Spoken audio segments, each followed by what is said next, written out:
It's just comedy. The Jell-O program, starring Jack Benny with Mary Livingston and Phil Harris and his orchestra. Thank you. This is Groucho Marx. Well, here I am, stepping in over my head again. With Fibber McGee and Molly. Folks, this is just as new to me as it is to you. Hello? Hello, Mr. Benny, this is Rochester. The Great Gildersleeve. Well, what an original greeting. Hello and welcome to another week of comedy, funny, haha, on Dwayne Old Time Radio. One thing, please subscribe to my channel. If you enjoy what I'm doing, subscribing is 100% free. Also, one more thing, if you have a few seconds or 1 minute, please leave a review on your preferred podcast service, especially if you're on Apple, Spotify, or really just your preferred podcast service. Thank you, and hope you enjoy. I'm not going to try to imitate the great Gildersleeve. I came close, but I told myself no, I'll just embarrass myself and it'll sound horrible. The great Gildersleeve is here this week. 2 episodes from Mr. Gildersleeve.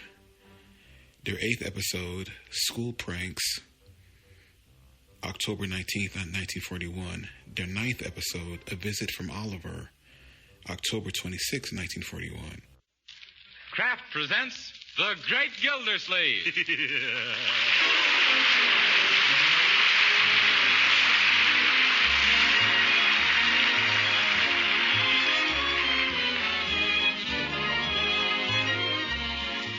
Each week at this time, Kraft presents from Hollywood, California, Harold Perry as the Great Gildersleeve, written by Leonard L. Levinson.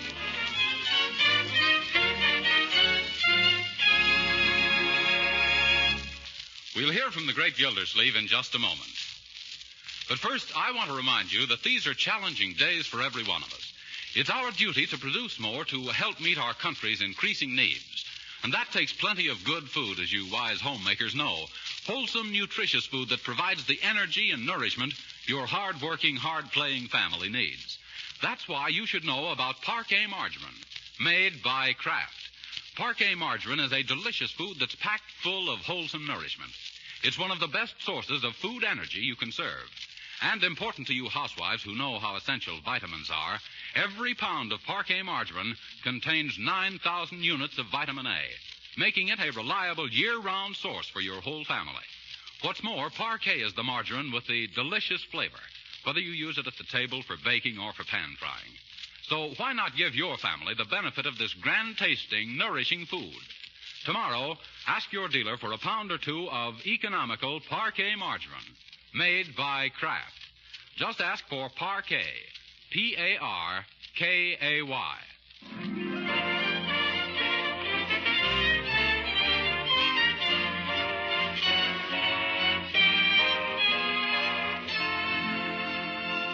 And now let's visit our friend, the Great Gildersleeve.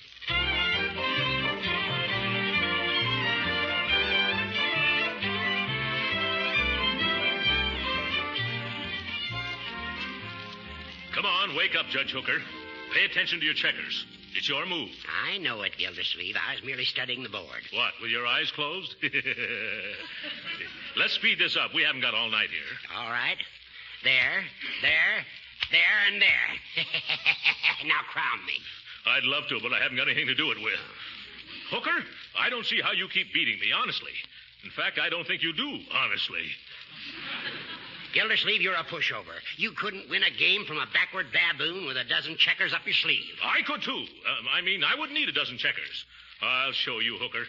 Set 'em up again and pull in your belt. Because this time I'm going to beat the hell out of Leroy. How are you tonight? Hi, Uncle Mort. Hello, Judge Hooker. Leroy? Say, Unc, can I? Can you what, Leroy? Well, I hate to keep pestering you about it, but can I see the circus tomorrow afternoon? Not unless they happen to pitch the tent in the front yard of the Peter B. Flugelhammer Junior High School. Is that where you go, Leroy? Yeah, Flugie Junior High. Say, I grew up with Peter B. Flugelhammer Sr. That's who the junior high school was named after. Well, I thought the school was named after Peter B. Flugelhammer Jr. No, Junior was the son of Senior, after whom the junior high school was named. Poor Junior. He never could finish senior high. Yo. But, gee, Uncle Mort, could you call up school and ask if I could skip tomorrow? I did, Leroy. I even went so far as to predict that you wouldn't be feeling very well tomorrow. What did they say? They told me that an excuse for illness while the circus is in town must be accompanied by a note from your doctor. Shucks, that's a heck of a note. Yes. Well, there's no use grousing, young man. Remember, school must come first. Now, sit down and get started with your homework. Yes, Leroy, your homework, that's the thing that's going to count in later life, not going to the circus. I don't think so, Judge, because in my later life I expect to be a lion tamer. Oh? You don't need any education for that. All you need is a kitchen chair and the right kind of breakfast food. Well, yes. This lion taming is new, though. Last week you were going to become a pitcher with the Brooklyn Dodgers. Oh, that was last week. Oh. Gee, I wouldn't mind missing the circus so much, Uncle Mort, but I hate to see those passes go to waste. Oh, did you get passes, Gildersleeve? Did I get passes? Yes, sir. I've got certain connections. Yeah, Uncle Mort gets the right number of beans in that jar in the drugstore window. Oh. Yes, I connected that time. Gee, Uncle Mort, are you sure you can't take me? I'm sorry, Leroy, but you'd better make up your mind to skip the circus. Oh, gee, a guy can't get any fun out of life. You know, Gildersleeve, sometimes I think our school system has become too scientific, too streamlined. You're right, Judge. These days, everything is streamlined. Except me.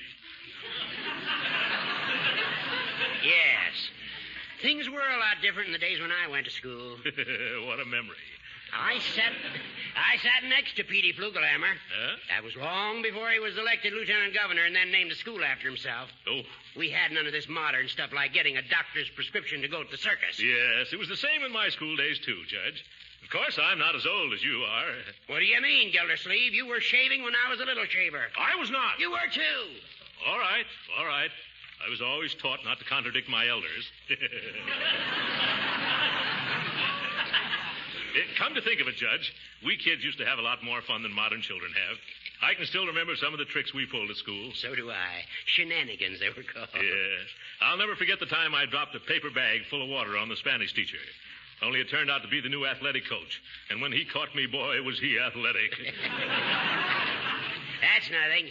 I once sneaked up behind Miss Pettibone's desk and tacked her dress to the floor. Kids don't do a thing like that these days. Yeah, kids can't do a thing like that these days.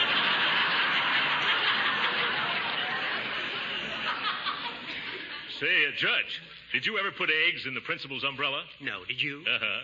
I had my own hen, and I saved eggs for a rainy day. I can still see him lifting that umbrella over his head. Well, I put alum in the water pitcher at our graduation exercises. Oh, that's a peachy stunt. What happened? I didn't graduate.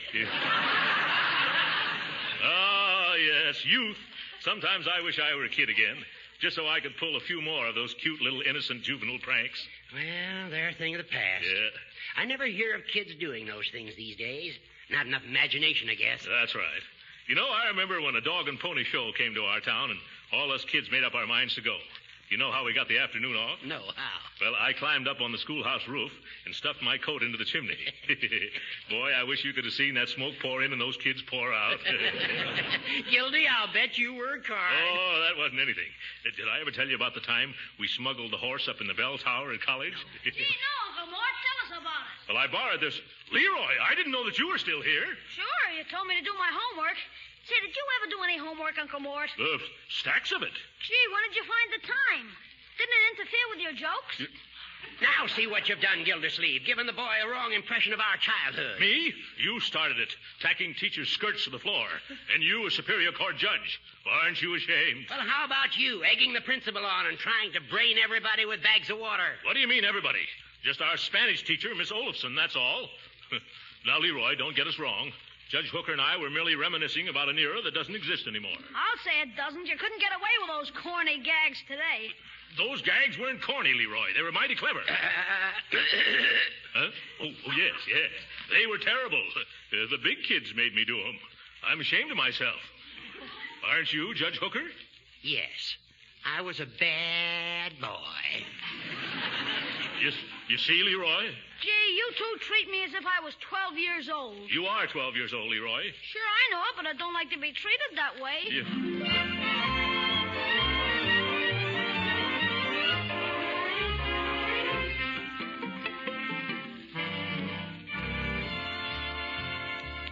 You'll have to hurry, Marjorie, if you're going to the circus with me. I'm almost ready.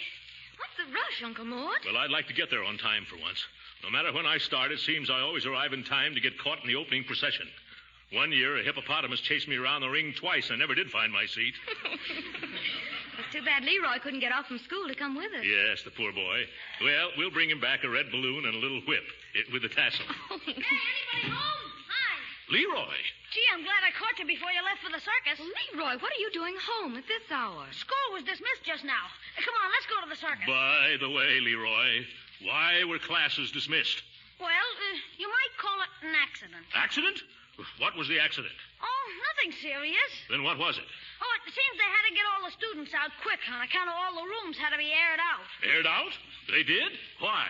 Well, nobody knows for sure exactly, but the general opinion is that somehow or other, a skunk got into the air conditioning system. Oh!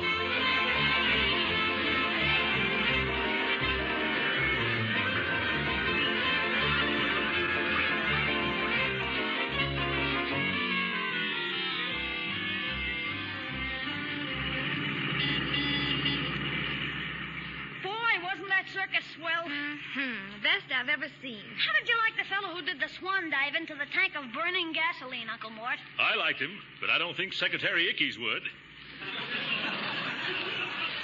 Leroy, there's something that's been troubling me. It's that skunk in your school. You mean Mr. Proctor, the principal? No, Leroy. The one that got into the air conditioning system. Do you happen to know how it got in there? No, I don't. Say, remember the tiger that rode on the elephant's back? How did they train him to do that, Uncle Mort? Oh, with kindness, I suppose. Leroy, did you happen to have anything to do with it? With the tiger, Uncle Mort? No, the skunk. That wasn't a skunk, Uncle. It was a tiger. Tigers and skunks have different kinds of stripes. I know they have. I'm talking about school. But, I've been thinking. Isn't it a strange coincidence that this accident occurred on the day the circus came to town? Yeah, funny, ain't it? Say, Uncle Mort, what do you think would happen if when the lion tamer had his head in the lion's mouth, the lion suddenly had a sneeze? Well, I don't think anyone would say gesundheit. Now, Leroy, I hope that nothing Judge Hooker and I said about our school day pranks caused you to try to imitate us. Oh, no, sir. You understand we were just talking about old times. Yes, sir, like Judge Hooker says. That's about all you old-timers have got left. Your memories. Yeah. What did you say?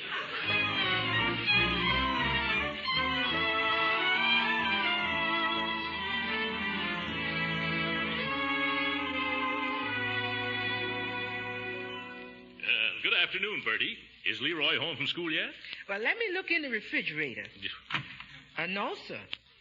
Did you expect to find him in there? No, but I can tell if he's here by what ain't. Well, maybe he wasn't hungry this afternoon. That boy, why, he's nothing but appetite held together by skin and bones. Oh, what's the matter? Well, there's a lot of strange things going on at Leroy's school, and I'm afraid that maybe I'm partly to blame. How come you messing around the school? Is you one of them pants teachers? No, it's just that Judge Hooker and I were talking about some little pranks we used to play when we were in school. Little harmless things, you know. Well, Leroy happened to overhear us, and now I'm afraid he's showing us the modern versions with the chromium trimmings. What makes you think little Leroy's doing fumadiddles? Well, did you read the afternoon paper? No, sir, it never gets to me till the following morning. Oh, yes. Well, I've got it right here. Listen to this. Juvenile joker startles school. Police were called early today to investigate a large, stout lady's body seen suspended from the window of Principal Pulteney Proctor at Flugelhammer Junior High School. Oh, who was it, Miss Proctor? Yes. No, but listen. Closer inspection revealed that the body was a dummy, stuffed with old football pads, wearing a green and purple silk dress, size 48. Green and purple silk? Size 48? Yeah. Sounds like my Sunday go-to-meeting dress. The one that was kidnapped off the clothesline last night. Yes, doesn't it? Well, what's my dress doing in the newspaper? I don't know, Bertie. Shh, Bertie, here comes Leroy. Do you think he did it? Shh. Afternoon, Uncle Mort. Hiya, Bertie. Say, is this your old dress? That's my new dress, Leroy, and what you doing with it? Why, Piggy Banks just gave it to me. He says the wind must have blown it over into his yard. He found it under a window. Young man, isn't this the dress that was hanging out of Mr. Proctor's window this morning? You mean on the dummy that was suspended from school? Well, how could it be if it belongs to Bertie? What do you think, Bertie? I ain't saying nothing. I'm only too glad to get my dress back without paying ransom. I'm going to hide it this time. Yeah. I don't know what to do. Look, Leroy, don't think of me just as your uncle and your guardian. Think of me as your pal, your buddy. Now, if there's anything that's troubling your little mind, why don't you just come right out with it? Well, okay, Unc. There is something that's been bothering me. I understand. Go right ahead, my boy. What is it? Well, how did you ever get that horse up into the bell tower at college?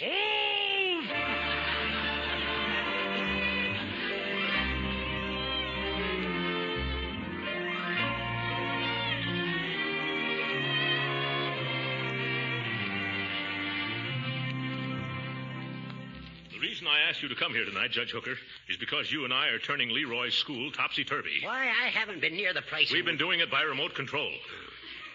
Remember how we shot off our mouths in front of Leroy about our school day monkey shines? Yes, and say, I just remembered another one. Forget it. Leroy's been up to all our old tricks. Oh, his teachers have caught him, huh? No, that kid's smarter than we were. But we got to stop him from going on with him. Well, maybe if I gave him a little lecture. Hooker, you don't understand children. That wouldn't work at all. We've got to pretend we don't know what's going on. That shouldn't be hard for you to do. When Leroy comes in, that'll be our cue to start casually chatting about the evils of practical joking. Yeah. Subtle propaganda, you know. How about it, Hooker? We can try it. Too bad this whole thing had to happen. You know, Gildersleeve, it would never have started if you hadn't opened your fat face. Me? Why, it was you that started it, you little travesty on justice. Is that so? Why, Gildersleeve, if you had the intelligence of a jackass... but no, why should I daydream? There's no use arguing with you. Why not? Because I don't argue with blubberheads. Well, I do, you blubberhead. Just because you're a judge, do you think? No, I can answer that myself. You don't think. Don't you provoke me, you big wad of wind. Oh, that settles it. I'm going to lambaste you with... Oh, excuse me, I didn't think... Come right in, Leroy. I was just telling Judge Hooker how to baste a lamb. Wasn't I, Judge Hooker? Huh? Oh, yes. Don't let us disturb you, Leroy, my boy. Go right ahead and do your homework. Just pay no attention to us. I won't. As we were saying, Judge, don't you think that juvenile delinquency often starts with some innocent boyish prank? When were we saying that? Oh, of course, Gildersleeve. Quite often a young fella starts out for a lark and winds up in a cage. How's that? Oh, Judge. Then you think that practical joking can lead to serious consequences? Surely. It starts out with a fella dipping girls' pigtails into inkwells, and then he becomes bored with that and puts firecrackers in the coal scuttle. Yes. Or water in the teacher's galoshes, and then setting them out to freeze. Never heard of that one before. Huh? That's only good in real cold weather. Well, in summertime, you can always put flypaper on all the chairs. Yes. With the words "kick me" printed on the back. Say, I did that when I was in 4th grade. You should have seen the fun at recess. You know, I used to hunt for frogs during recess and put them all in the lunchboxes. Once I made a mistake and put one in my own lunchbox. Did I tell you about the time that I snagged our principal's wig with a fish pole and then hoisted it to the top of the flagpole? Oh, boy. I wish I could have seen... Oh, my goodness. What have we been saying? Huh? Leroy, don't you pay any attention to this old... Say, where is Leroy? I don't know. You said pretend he wasn't here, and by George, he isn't. Yes, and a lucky thing, too. How did we ever get started talking like that again? I remember distinctly. You began it, Gildersleeve. Me? Why, you feeble little fuddle-headed fuddy-duddy. Smile when you say that, Gildersleeve. Smile? I'll laugh right out loud.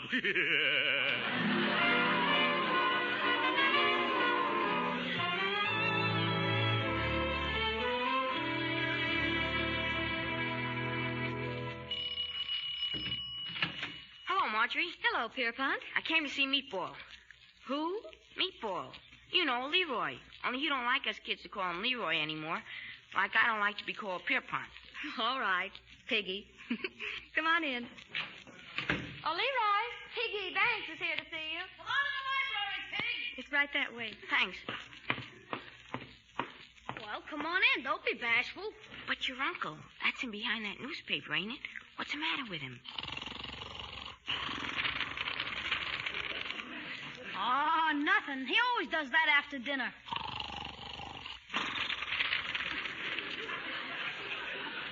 He's digesting his food. Oh. Ain't we going to disturb him? No, we had roast beef and potatoes for dinner. Nothing will bother Unc for another hour at least.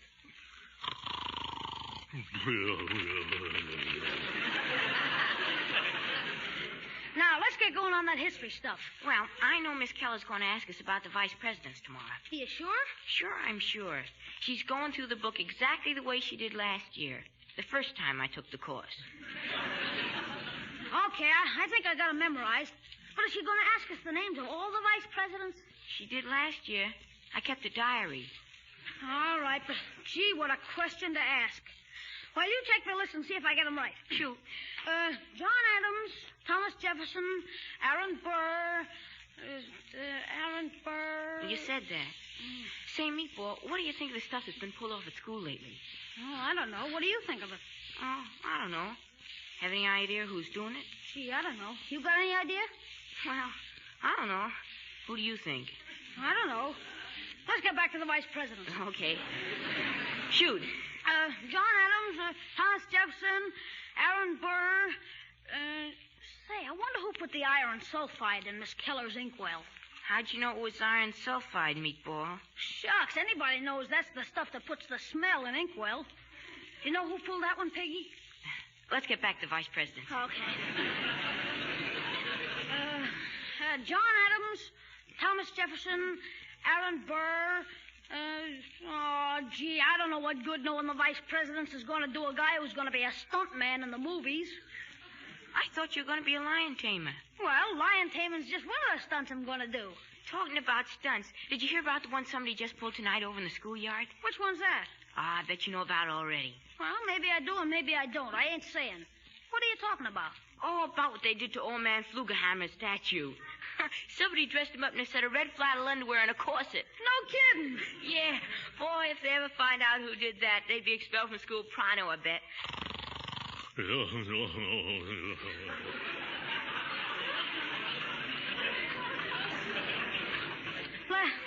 get on with the vice presidents, Pig. All right.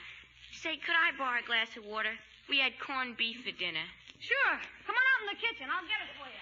Boy, wait till Mr. Proctor sees the woolies on Flugie. Did I hear right? Red flannels and a corset on Flugie? Or was I just dreaming? No, there's Piggy Banks's hat. It's true. Oh, let me think. Yes, that's what I'll have to do. Yes, 6. Hooker's just as much to blame as I am. I can't let Leroy be expelled. Hello, Judge. This is Gildersleeve. You got to help me with something. I can't explain now, but I'll pick you up in about 10 minutes. We got a date with an old schoolmate of yours.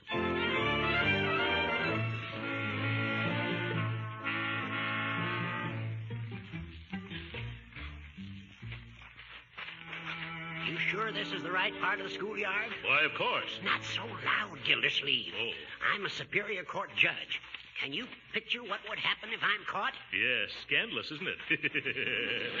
Oh, why do I let you get me into situations like this? Because you haven't got any more brains than I have. And where in the name of Goots and Borglum is that statue? Never mind, I found it. Yeah, that's Flugelhammer up there. Flannels, corsets, and all.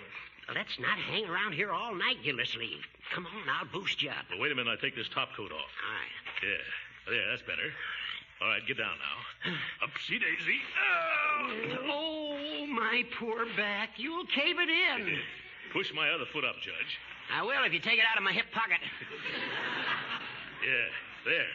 Is that better? No. Ow, now it's in my ear. Well, in one ear, not the other. Gildersleeve, get up there. Yeah, okay. Uh-oh. What's wrong? Judge, you notice a sudden cold wind?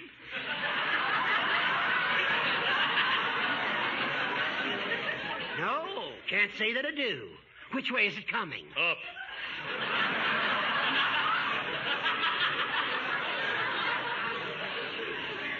Judge, hold my feet so I won't fall. I got him. You're all right. Solid as a rock. No, you're holding Pete's feet.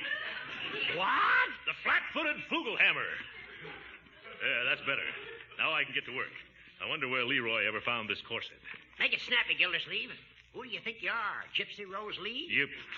Okay, I've got it now. Here, catch it, Judge. Hurry up before somebody catches us. All right. Hey, Leroy must have sewn this underwear on. I never knew the little rascal could sew. How's it coming, Gildy? Just another second. Yeah. Cut out that whistling, Judge. I'm not whistling. That must be the night watchman. Oh? Come on, rip it off. Let's scram. Okay, head for the car, Judge. Hey, who's that? This way, Judge. Quit calling me Judge, Gildersleeve. Oh, Horatio? Don't you believe him, Gildy? Oh! Scatter, Judge, scatter. I'll meet you at the drugstore.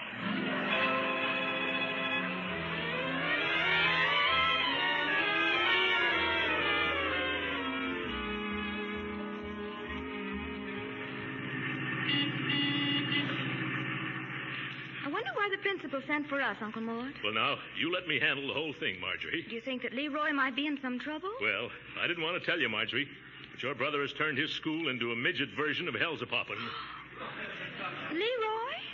But he had such a fine record. He had, until he heard Judge Hooker and me brag about the foolish antics we performed as children. Oh, I hang my head when I think of it. And I'd like to hang the judges, too. Oh, now, Uncle Mort, it can't be that serious. No? Well, come on. You'll see. You know, after all, boys will be boys. Leroy is just a bit high-spirited. And what's wrong with that, sir? You were a boy once yourself, weren't you? Me? No. I was talking to the principal. Rehearsing, I mean. After you, my dear. Yes. Look at George Washington and the cherry tree. Just high spirits? Washington was a boy, too. We were all boys. Uncle, are you all right? Of course I am. No, I'm not. It's been a long, long time since I was called to the principal's office, but I still get that old feeling. Me, too. Yeah. Well, brace up, Uncle Mort. Here we are. Okay, let's go in. Hope he doesn't make us stay after school, Marjorie. Mr. Proctor? Yes? I'm Leroy Forrester's uncle, and this is his sister, Marjorie. Well, I'm glad to see you two. I want to talk to you about that young man. Yes, I know, Mr. Proctor. Really, he's a fine boy at heart. I realize that. There's something I want to tell you. Sure, about. But you were a boy once yourself, weren't you, Mr. Proctor? Of course I was. You see, Marjorie, didn't I tell you? Mr. Proctor was a boy once himself. Probably high-spirited, too. Surely. Now about your nephew. I hope you're not going to be harsh with him. But why should I be, Mr. Forrester?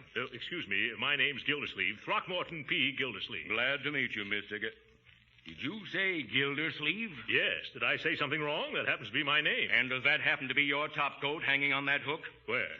Yes. How did it happen to get here? Last night, that coat with your name in it was found by our night watchman. Oh, my goodness. Excuse me. I just remembered a dental appointment. One moment. Here's something else that belongs to you. Your red flannel underwear and your corset. Corset?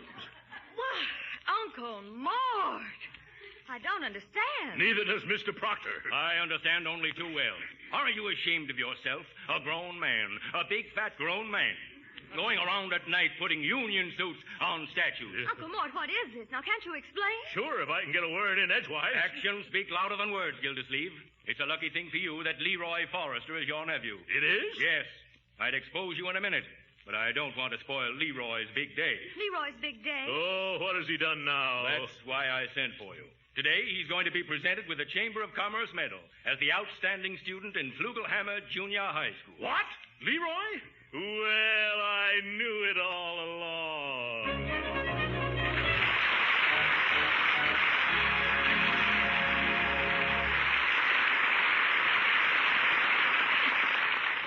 The great Gildersleeve will be with us again in a few minutes.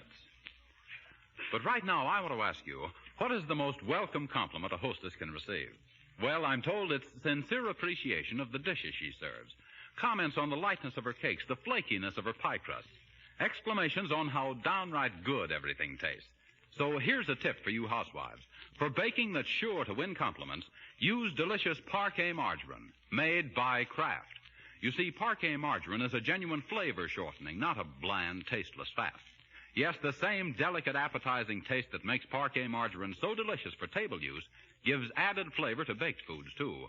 And Parquet mixes so easily and creams so smoothly, it's really pleasant to use. Remember, too, that Parquet margarine's flavor makes pan-fried foods taste better, and it doesn't spatter or stick to the pan. And whether you serve delicious Parquet margarine at the table or use it for cooking, you are giving your family a nutritious, wholesome energy food. Remember, too, that Parquet is an excellent source of vitamin A. So give your family the benefits of this delightful, nourishing food. Serve them economical Parquet margarine tomorrow. Just ask your dealer for Parquet, P-A-R-K-A-Y. It's made by Kraft.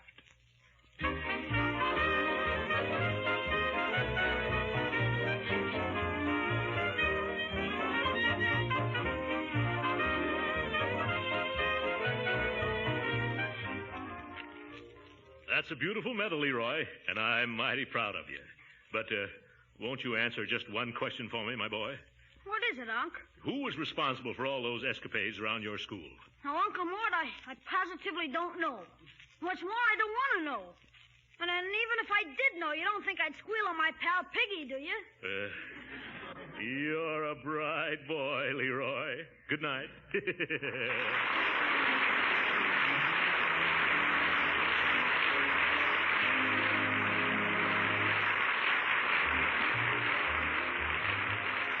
Original music heard on this program was composed and conducted by William Randolph. This is Jim Bannon speaking for the Kraft Cheese Company and inviting you to be with us again next week at this same time for the further adventures of the Great Gildersleeve. This is the National Broadcasting Company.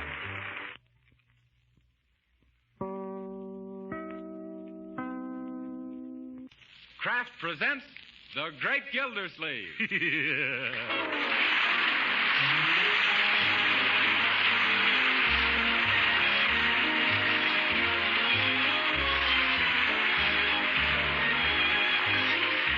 Each week at this time, Kraft presents from Hollywood, California, Harold Perry as the Great Gildersleeve, written by Leonard L. Levinson.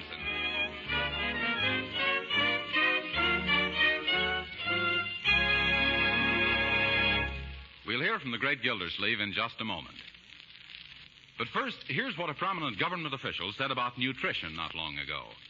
This official said that in times like these, proper nutrition is as important as fighting planes.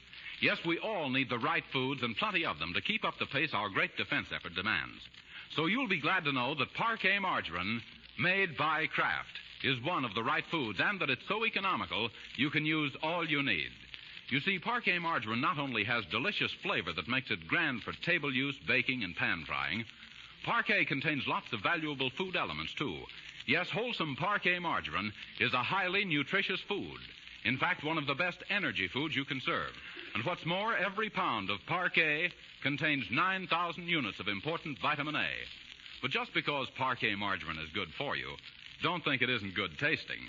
Why, Parquet's delicate, appetizing flavor has made it a favorite with families all over the country, both for table use and for cooking. So try it. Buy a pound or two of delicious Parquet margarine tomorrow. Yes, ask your dealer for Parquet, P-A-R-K-A-Y.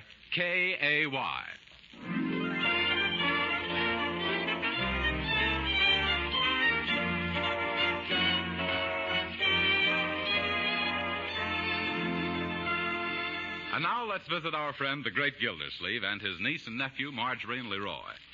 They're trying to entertain a friend of Marjorie's, Oliver Honeywell, a chap who's taken so many pills that he's beginning to look like one.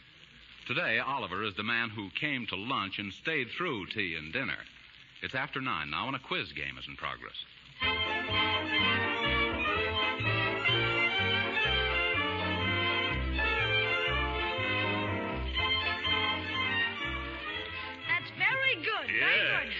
Now, the next question is for you, Uncle Mort. Okay.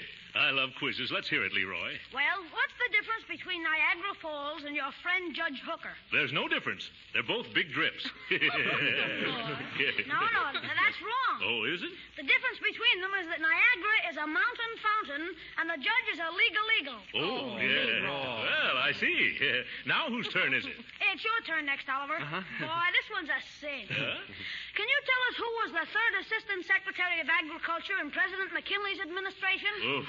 Oh, that wasn't fair, Leroy. No, that's too hard, Leroy. Oh, no, it isn't. Third Assistant Secretary of Agriculture, McKinley's administration, Lucius N. Follansby. Yep, that's right. I remember. It is? That's great, Oliver. Oliver, that's wonderful. Oh, really, it's nothing. A fellow shouldn't get any credit for remembering his own grandfather's name. Boy, you had me fooled for a minute. I thought you were smart. Yes, Leroy. Next is Marjorie's turn. Sis, what does it mean if you say, throw up the sponge? I give up. Absolutely correct. Very good. Now, the scores so far are Oliver 27, Marjorie 19, and Uncle Mort -2. Young man, what do you mean, -2? You answered one question wrong twice. It's twice? Now, here's your chance to make up, Unc. It's an arithmetic. Arithmetic. If Jones buys 50 bales of hay and 100 bushels of barley for $300, Yes? and the barley costs 4 times as much as the hay, how much did each bale cost? Oh, my. Let me get paper and pencil. 50 bales, 100 bushels, $300. Mr. Jones should have bought defense bonds. The idea. Oh, what's that? 9:30. Leroy, I've got a question for you this time. If 9:30 equals your bedtime and you haven't done your homework yet, how do you expect to know your lessons tomorrow if you have to go to sleep now? Gee, that's an easy one, Uncle Mort. All those questions I've been asking you people are my homework. It's all done. It is? You're a bright boy, Leroy. Say, can we just finish this game, Uncle Mort? Yeah, I sort of lost interest in this game. I thought it was fun. You would. Now scamper off to bed, Leroy. Gee whiz, I'm not a bit sleepy. Why can't I stay up? It's the same thing every Sunday night. First Jack Benny, then Charlie McCarthy, and after that trying to get Leroy to go to bed. But, Uncle Mort, you stay up a lot later than this. Why can't I? Because you're growing, Leroy, and I'm not. No, maybe not in the same direction as I am. Step one up, Leroy. What? Let's leave Uncle's waistline out of this. You leave it out. You brought it in. Yep. Children, let's drop my waistline. It's dropped too far already. Yeah. Good night, young man. Oh, are you going to bed, Uncle Mort? Sweet dreams. No, you're the one who's going to bed. Yes, and let's not discuss it anymore. But... That's all, brother. But it isn't fair. It's not democratical. I'd like to stay up as late as everybody else. Well, let me see. Can I, Uncle Mort? Promise to go to bed the minute we do? Gee, of course I promise. Then you can remain up as late as Marjorie and I. Boy, that's keen. Well, I'm pretty sleepy right now. How about you, Marjorie? What? Oh, yes. I can hardly keep my eyes open. Yeah. Oh, I catch on. It's a trick to make me go to bed now. You've made your bed, Leroy. Now get into it. In that case, maybe I should... I'll get it. Well, if that's my mama, you tell her not to worry. Yes. Hello? Oh, hiya, Pig. It's for me. It's Piggy Banks. Piggy Banks. What'd you say, Pig? What for? Oh, no, Uncle Mort wouldn't. Huh? No, I wouldn't even ask him. Oh, it's too bad, Pig, but that's the breaks of the game. Goodbye. I don't want to intrude in your private affairs, Leroy, but what is it Piggy Banks wanted to do? Oh, he wanted to come over here tonight to carve out his pumpkin for Halloween. Well, I'd have no objection to that. Yeah, but he wanted to use you for the model. Yeah. You go straight to bed, young man. We're all going to bed now. All right. Well, in that case, maybe I should. Yes, you should, Oliver. Good night. Marjorie, don't let Oliver forget his overcoat tonight. It's awfully chilly, and he might catch something he hasn't got already. Mr. Gildersleeve, I didn't bring any overcoat. I didn't expect to be invited for tea and dinner, too. Invited? Oh, my. I hate to think of you going clear across town on the streetcar. Oh, Midgie, the streetcar doesn't bother me. It's the waiting and the walking. Yes, and in the dark, too. Say, why don't you stay here for the night, Oliver? Oh, that's a splendid idea. Where can we put him, Uncle Mort? On the sofa in the study. It's the kind that collapses into a bed. Oh, no, thanks, really. I don't think I should. Why not? I'll fix you up with a pair of my pajamas. Oh, I don't think I could sleep in a strange pair of pajamas. Yes. And besides that, don't you think there'd be a trifle large? Oh, come, Oliver. It'll be fun. Like sleeping in a tent. Yeah. Well, I'll bring out a couple of spare blankets and a pillow. Oh, never mind the pillow, Midgie. I'm allergic to feathers. Feathers? Is that so? Oh, yes. I have it so bad I even break out with spots when I eat chicken broth. Well, you better telephone your parents and tell them you won't be home tonight, Oliver. Oh, yes, I better. Otherwise, Mom would have to send Pop out to look for me. Then she'd have to go out to look for Papa. Well, I'll get the blankets. Oh, hello, Mama. Mama, this is Oliver. What's that? Papa's been out looking for me already. Well, it isn't 10 yet, Mama. Oh, we want to get an early start. You better go find him, Mama. Try the place on the corner. Oh, not the drugstore. The place in the other corner. I don't know why he always goes there. I never do. Well, you just push open the doors and call in. That's what? Oh, I'm still at Midgie's house. Yeah, Mama. They invited me to spend the night here on account I didn't bring an overcoat. I did? I must have left in a streetcar, huh? Well, I got my pills. Don't worry, I'll keep out of drafts. Good night, Mama. Poor Mama. She doesn't seem to realize that I'm a big boy now. No, it's very hard to believe, Oliver. Oh, I almost forgot. Here. What's this nickel for? Oh, for the phone call. I never like to be under obligations to people. Yes, I can see that.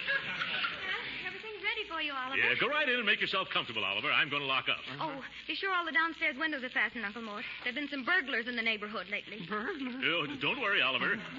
Go right in and get ready for bed. If a burglar ever saw you in my pajamas, he'd put back everything he took. I wonder who built these windows. The Pullman Company?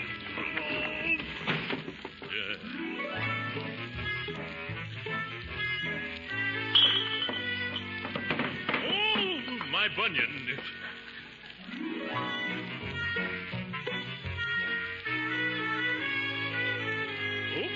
Almost forgot to wind the kitchen clock.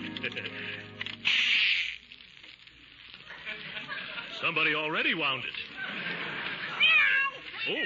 Oh, excuse me, Aesop. I didn't mean to step on your tail. Now, Scat Cat, scram, go, outside. Everything locked up tight, Uncle Mort? Yes, a burglar would need 3 policemen to help him get in here. Excuse me, I guess it was the company we had for dinner. Well, see you in the morning. Huh? Good night, Uncle Mort. Good night, my dear. Good night, Uncle Mort. What, you still up? Good night, Leroy. Good night, Uncle Roy. Good night. What's that? Oh, good night, Oliver.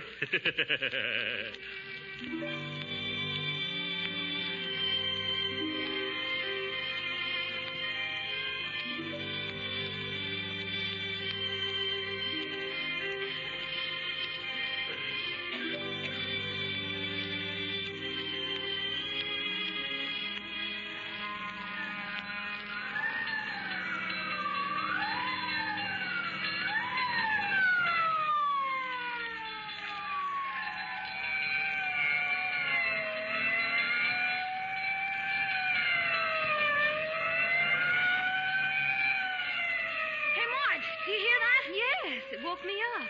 There must be a fire somewhere near here. How about let's go in and see? You better ask your Uncle Mort first. Okay.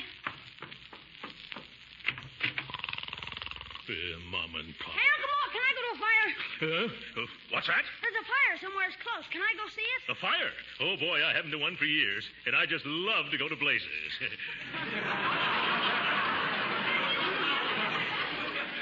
Well, hurry up, Uncle Mort, hurry. No, not that door. That's the bathroom. Oh, excuse me. I should have known. This way. Yeah, thanks. Now, let's hurry outside, or the fire will be out before we are. Gee, this is fun. Huh? Hey, Marge, let's go. Here's Uncle Mort. Yeah, let's get Oliver. You think he'd be interested? Sure, it'll be a tonic for his nerves. Oh, Oliver. Yes, Mama, I'm getting up. Yep. I'm not your mama. Come on outside with us. Hurry up. What's wrong? There's a fire, Oliver. Fire? Oh, my goodness. Come on, let's go. Right away out. Wait for us, Oliver. Leroy, bring Oliver's shoes. Come on, Marjorie. Hey, Oliver, come back here. Where's the fire? It's somewhere around the corner, Oliver. Is it coming this way? No, we're going that way. Come on. Here's your shoes, shoes, Oliver. You better put them on before you wear out your socks. Oh, thanks, Leroy. All right, let's not spend all night here. The fire won't wait for us, you know. Oliver, you can tie your shoelaces afterward. As you say, Mr. Gildersleeve. Oh, on second thought, Oliver, you better tie them now. I might as well, now that I'm down. Gee, this is the latest I've been out since the night I went walking in my sleep. Yes. Well, let's take a quick look at the fire and scoot back to bed.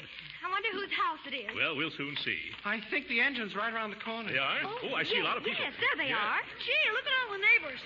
There's nothing like a good fire to bring out all the best people. Everybody must have gotten up. Huh? Oh, look.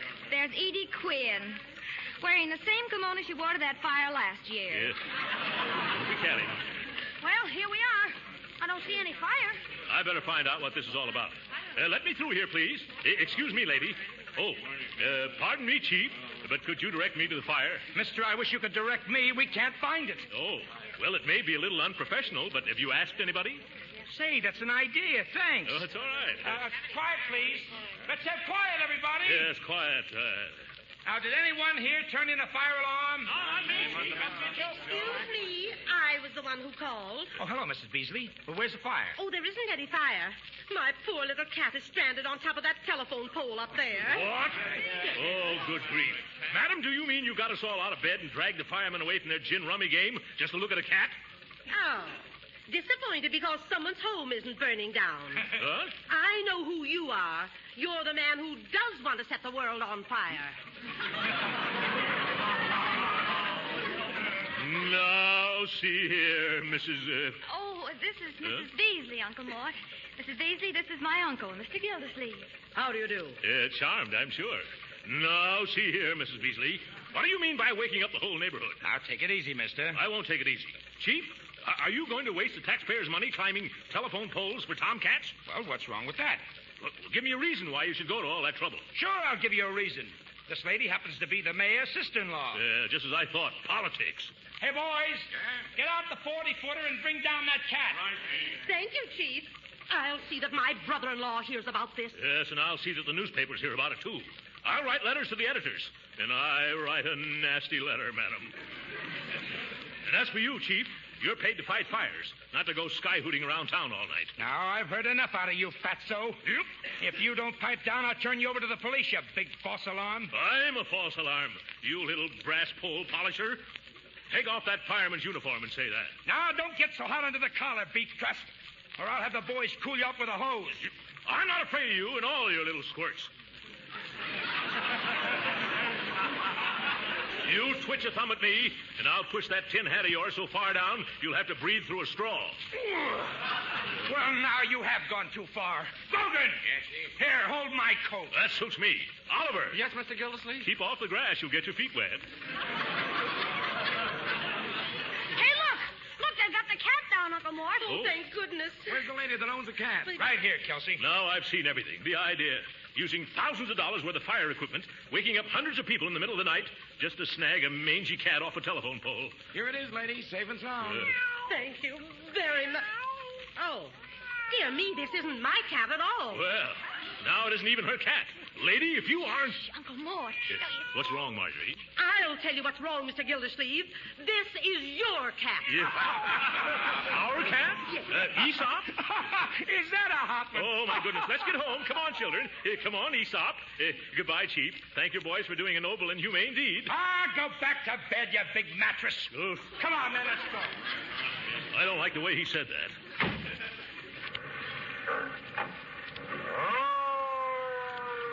Too bad there wasn't a fire. We could have at least gotten warm. Oliver, don't you dare catch a chill. I'll try my best not to, Minchie. Wish I'd brought along my cold pills. Let's hurry into the house, Oliver. We'll fix you up a nice hot cup of... what can you drink a nice hot cup of? Water, if it's distilled. Well, it'll be nice to get back into a nice warm bed. Open the door, Leroy. Okay. Uh-oh, it's locked. Locked? Why didn't I go home on a straight time? Now, don't get excited. Don't be nervous. Take it easy, everybody. I have the key right here. Right here in my pants pocket. Oh, no. No what? No pants. I'm just wearing pajamas. Here, let me try that door. Ooh, no shoes either. Maybe it's stuck. No, we're stuck, Oliver. The wind must have blown it shut. Well, I guess the joke's on us. I'm sorry, Mr. Gildersleeve, I don't get it. You keep asking questions like that, Oliver, and you'll get it all right. There must be a window around the side or in back that I could climb into. No, Leroy. Before we went to bed, I made sure that everything was locked as tight as a drum in a bagpipe band. Oh, wait a minute. We forgot something. Huh? I know how we can get in. You do? Well, what is it? Birdie. Clever girl, Marjorie. Birdie. Yeah, come on, everybody. Where are we going now, Midget? We're going to see if we can wake Birdie, our maid. Yes. Oh, Birdie. Oh, Birdie! Oh, Birdie! Too many birdies. Let me do it, children. Oh, Birdie. Yes, Mr. Gildersleeve. Birdie, will you please come downstairs and open the front door? Come downstairs. Open the front door. Yes, I'm locked out, and so is Marjorie and Leroy and Oliver.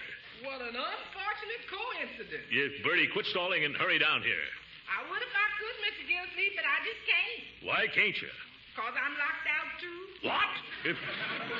Birdie, aren't you upstairs? No, sir, I'm right here on the back porch. Oh, this is a pretty pickle of fish. How did you get locked out? Well, I just got home from a lodge meeting. Yeah. You know, the mysterious and bewildering orders of the daughters of Cleopatra. As the head Sphinx. Yeah. Sphinx, you are? Yes, sir. And I found the back door bolted. You know, that's contrary to the customary procedure. Yes, well, I wonder if the people next door have got a pass key. Oh, they went away on their weekend. Oh, I'm getting terribly cold. Maybe I better go home after all. No, Oliver. We'll get inside in 2 shakes of a jiffy. The only trouble is all the downstairs windows are locked. If we could only reach the second floor. I can do it. If you boost me up, I can climb this tree and then crawl out on that branch and drop down on the roof of the porch there. Who do you think you is, Leroy? A Superman man? Yes. No, I won't let you risk your neck, my boy. You're too young. I do it myself, only why ruin a tree that never did me any harm? Oh, dear. Isn't it too bad that we don't have anyone big enough and thin enough to come to our rescue? It's getting colder, isn't it? You know, I can't help thinking what King Arthur or one of his knights would do in a case like this. Yes, I believe it is getting colder. Why, he'd leap off his horse, spring to the tree, and just swarm up to his lady love's window. If I'd only brought along some of my vitality tablets. Oh, what's the use? Oliver, why don't you go climb a tree? Who, me? Midget, you know I get dizzy spells from high places. Oliver, it's really very easy. You can do it with your eyes shut. I don't like this. Give him a boost up, Unc. Can't you see he's raring to go? Raring to go home. Come, Oliver, you've got to be brave. Pull up my pajamas. No, I mean the ones you're wearing. Yeah, now tighten your belt. I didn't say yes. You shook your head. Can I help it if I shiver in the affirmative? Well, now you take his other leg, Leroy. Okay. Careful now. Yeah, there we go. Yeah, grab hold of the branch, Oliver, right above you. Well, don't drop me. I bruise easily. Yeah. It's all right. I'm right below you. Now, just pull yourself up. No, Oliver, go the other way. You're getting out on the wrong limb.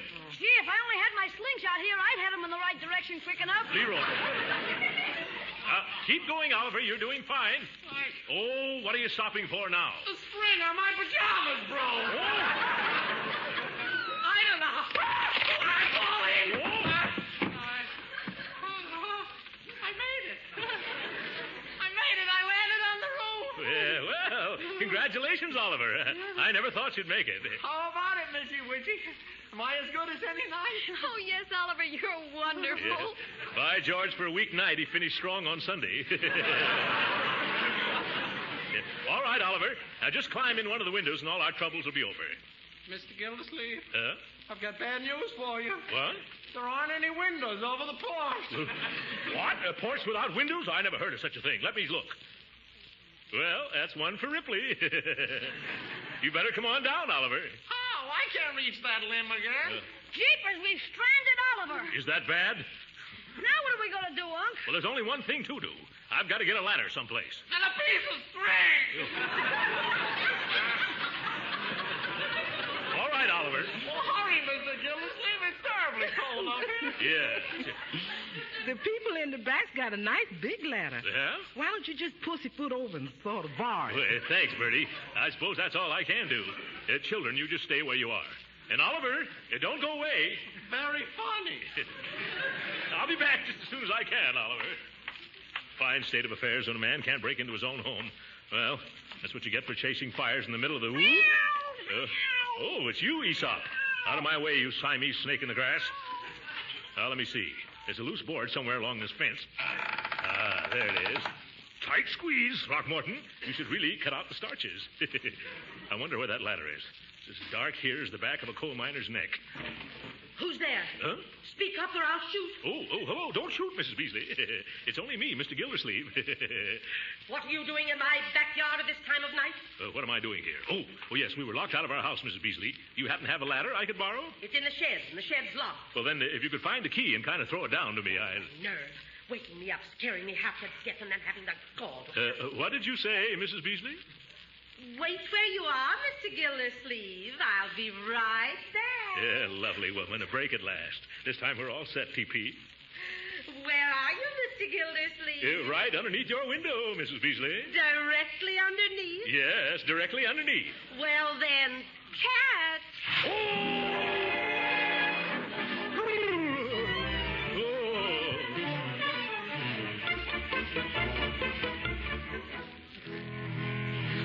Dear, there's dew on the grass. I hope Uncle Mort doesn't get his feet damp. Hey, sis, I did it all right. Boy, that was a thrill. Well, it's only a matter of minutes now. Oh, Oliver, it's only a matter of minutes now. Only minutes before I freeze. I wish I brought a parachute. Shh. Who that there? It's me, your Uncle Throckmorton. If I ever lay hands on that Beasley woman, I'll kill that old cow. Why, Uncle, you're soaked. What happened? She lured me underneath her window and then threw a bucket of water on me. I'm going to tell the mayor about this. Oh, that's a shame. But don't you worry. We'll have you in the house and dry inside of 5 minutes. Oh, you got the door open? No, not yet, but soon. Poor Oliver's been freezing on that roof. He's freezing. Yes, so I sent Leroy down to the corner to ring the fire alarm. Oh, fine. Oh, my goodness. What'll the chief say when he sees me this time? Can't you stop him, Leroy? I don't think so. Oh.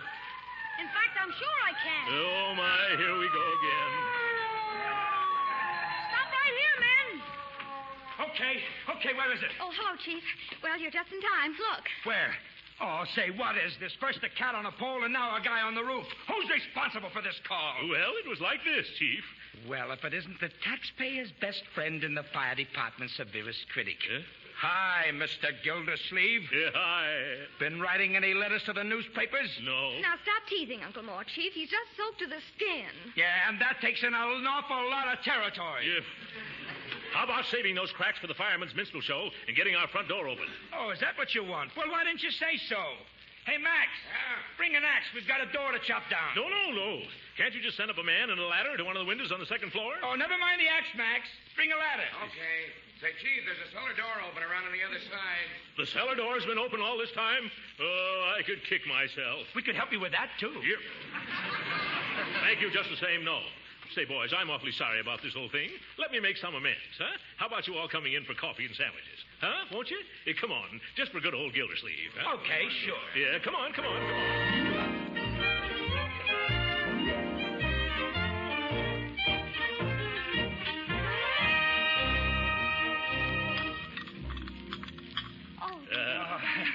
Have another cup of coffee, Chief? No, thanks. I've had 2 already. You've had 4, but have another anyhow. Oh. Sandwich, Mr. Grogan?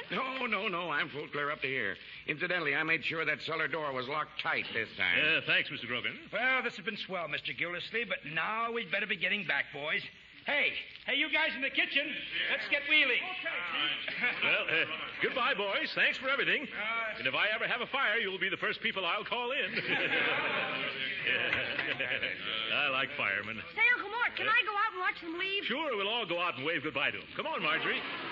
You too, Bertie. Okay, Uncle Mort. Yeah. Well, thanks for the hospitality. So long, boys. Don't take any wooden fire plugs. Yes, nice fellas. Well, let's get back in. There they go. It's colder out. Catch the door, Bertie. It's good. Oh, my goodness.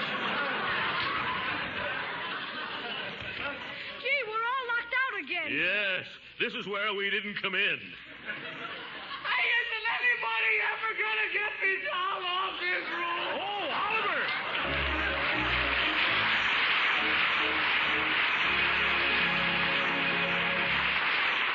The great Gildersleeve will be with us again in a few minutes. But right now, let me remind you that next Friday is Halloween. And if you mothers are the kind that worry about the children being out and getting into mischief, here's a worthwhile suggestion for you. Keep the kids at home with a well-stocked pantry. Yes, if you have plenty of popcorn and cookies and cakes on hand, you can be sure the kids won't go very far away. Now, to make popcorn extra good, drench it with plenty of melted parquet margarine made by Kraft.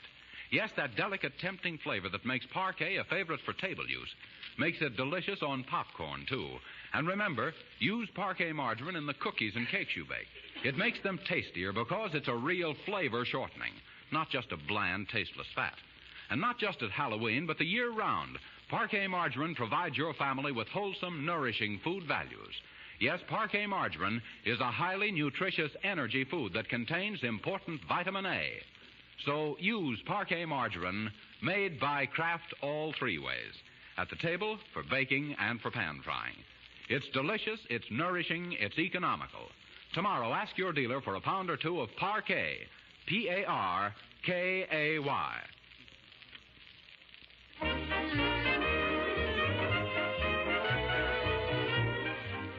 Sorry, ladies and gentlemen, our time's up. Good night.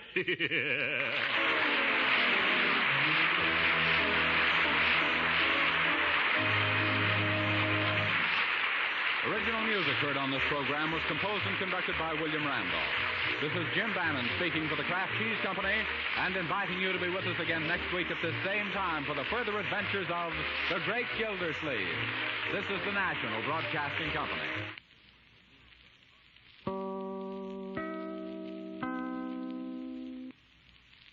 Thank you for listening to and showing your support for my podcast. If you would like to receive notifications of when new episodes are posted, please subscribe to my channel. Subscriptions are 100% free, and they really help me get an idea of how I'm doing.